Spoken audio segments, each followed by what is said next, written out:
يا أيها المزمل قم الليل إلا قليلا نصفه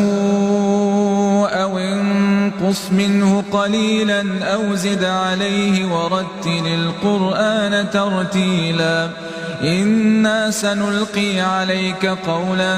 ثقيلا إن ناشئة الليل هي أشد وطئا وأقوم قيلا إن لك في النهار سبحا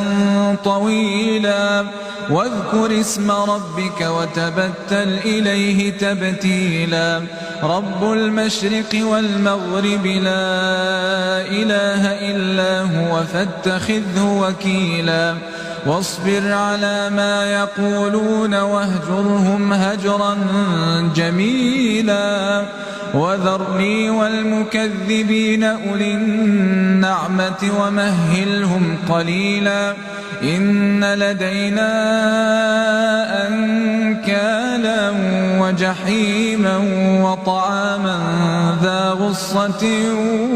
وعذابا أليما يوم ترجف الأرض والجبال وكانت الجبال كثيبا مهيلا إنا أرسلنا